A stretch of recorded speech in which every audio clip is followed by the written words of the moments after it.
Alors, je te recite. Puis nous rencontrons l'homme-personnalité, avec son caractère, son tempérament et sa psyché qui façonnent sa personne unique. Voilà. La personnalité, comme je disais, le fait qu'on ait une conscience de conscience, on a la création de ce qu'on appelle le moi en psychologie, le jeu, notre personnalité. Alors évidemment, les traits de cette personnalité s'appuient sur ces trois axes, trois besoins, peurs et besoins de base que j'ai décrits précédemment.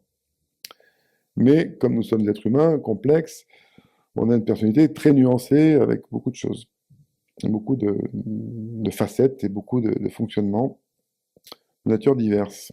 Donc, une grande part de la psychologie a étudié la personnalité humaine, et puis aussi en littérature, il y a des auteurs merveilleux qui décrivent justement toutes ces, tous ces différents types et variétés de personnalités humaines, avec tous leurs ressorts, leur fonctionnement.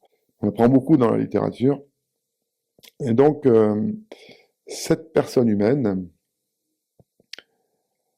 elle se présente au départ avec beaucoup de failles, de défauts.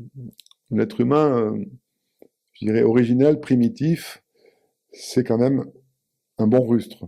Que cette création du moi, du jeu, fait de nous, au départ, une personne par nature, hein, c'est même pas une critique, mais par nature, totalement égocentrée. On parle de l'ego humain. Le moi, c'est l'ego. Et on est voilà. C'est notre substance d'être égocentré. C'est-à-dire qu'on se considère, on se vit comme le centre de l'univers. Rien n'est plus important que moi. Alors évidemment, je ne le dis pas comme ça, c'est souvent beaucoup plus insidieux, mais néanmoins, dans les faits, c'est un peu ça. Il peut se passer n'importe quel drame, c'est d'abord ce que je vis, moi, qui compte. Ce que j'éprouve, ce que la vie me donne, me donne pas, m'enlève. Si on est honnête aussi, si on est lucide vis-à-vis de soi-même, on se rend compte que dans la plupart du temps, ce qui compte, c'est nous. Et puis, son petit cercle autour de soi, ce qu'on aime. Je dirais, il n'y a pas beaucoup de mérite à ça, à aimer sa famille, ses enfants, son conjoint. C'est pas très difficile. C'est assez naturel, quoi. Ça ne demande pas comment dire, des qualités d'âme.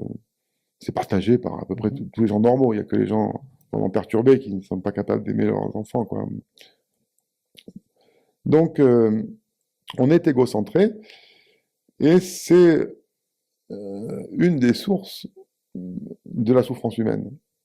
Parce que l'expérience de vie sur Terre avec tous ces êtres humains ensemble a créé des chocs, crée des compétitions. L'ego humain, la personnalité humaine est séparatrice et elle est compétitrice vis-à-vis des autres. Elle essaie plutôt de récupérer les choses pour soi. Et donc ça crée toutes sortes de problèmes entre les gens, à tous les degrés, tous les échelons. Et si on réfléchit aussi, une grande partie de ce qui ne va pas sur Terre et qui génère de la difficulté, de la souffrance, de la peine, des pertes et des vies humaines aussi, c'est lié à ça. Donc, contrairement à certains qui disent que au départ l'être humain est d'une nature angélique et c'est après la société qui le pervertit, mais la société c'est le fruit de toutes les individualités également.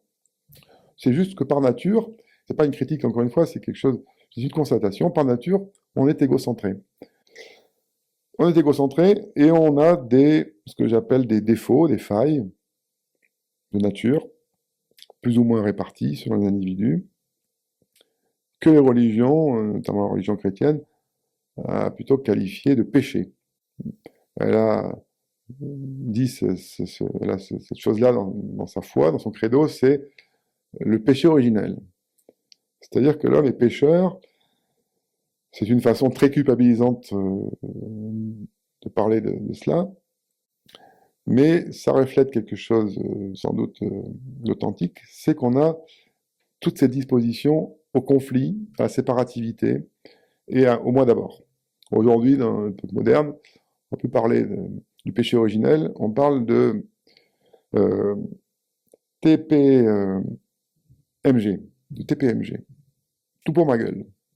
une façon moderne de décrire les choses. Mais c'est vrai que c'est quelque chose de très constant. Alors, je décris aussi dans cette personnalité tous ces défauts, toutes ces failles qui sont intrinsèques, qui sont consubstantielles à l'être humain, mais qui sont plus ou moins répartis selon les uns ou les autres. Et je les classe aussi selon ces trois grands chapitres qui sont basés sur ces trois axes que j'ai décrits précédemment, l'insécurité physique, la peur de mourir, la peur de ne pas être aimé, la peur de ne pas être estimé.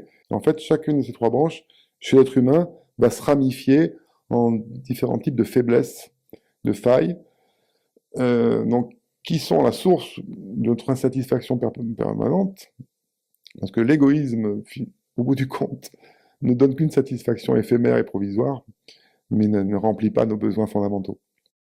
Donc, je les décris pour qu'on les voit en face. Et donc, c'est quelque chose de pas du tout moderne, dans un certain sens. Comment on va nous rappeler nos péchés, les péchés capitaux, etc. Eh bien oui, je reviens là-dessus, parce qu'on a effacé ça, mais j'y reviens pas dans les termes qu'avait emprunté la religion. J'y reviens dans des termes de sens des responsabilités. Si on veut aller plus loin, justement, avancer, c'est qu'on doit devenir responsable de ce que l'on est, de ce que l'on émane, de ce qui émane de nous, et de ce que finalement on crée autour de nous, que ce soit au niveau très individuel ou au niveau plus collectif. Le fait de ne pas prendre la responsabilité de nos défauts, bon, il y en a plein, hein, mais par exemple la colère, la critique, l'avarice, j'en décris toute une flopée comme ça, contribue à générer le monde dans lequel on vit, avec toutes ses difficultés, et toute l'insatisfaction ça entraîne. C'est bien beau d'aller réclamer des droits et ceci, mais les droits, ils vont toujours de pair avec des devoirs, un sens des responsabilités. Et donc, je pense qu'il est temps de revenir sur le sens des responsabilités, parce que c'est une chose dont notre monde manque cruellement. On est responsable de ce qu'on génère. D'abord autour de soi, dans sa famille, et puis ensuite dans notre sphère professionnelle, sociale, et puis plus collective selon la position que l'on occupe dans le monde, mais qu'importe. On doit être responsable de soi, et cette personnalité, en même temps, elle est capable de générer toutes sortes de qualités. Donc il y a plein de qualités également qui à un moment donné, prennent le dessus. Si on prend la responsabilité de ses défauts et de plus s'y laisser aller, de plus s'y vautrer dedans, à ce moment-là, la personnalité humaine est en mesure de développer toutes sortes de qualités qui vont enrichir le monde, enrichir la vie, notre propre vie et la vie autour de soi, et puis le monde au sens large. Et ça aussi, c'est une responsabilité qui se place à un moment donné de ce cheminement. C'est qu'on est, à un moment donné de sa vie en tout cas, pour apporter quelque chose au monde, pour le bien commun, pour le bien collectif, qui soit plus déterminé par nos propres besoins personnels. Donc cette personnalité, elle a cet aspect double, elle est capable du pire, mais aussi du meilleur.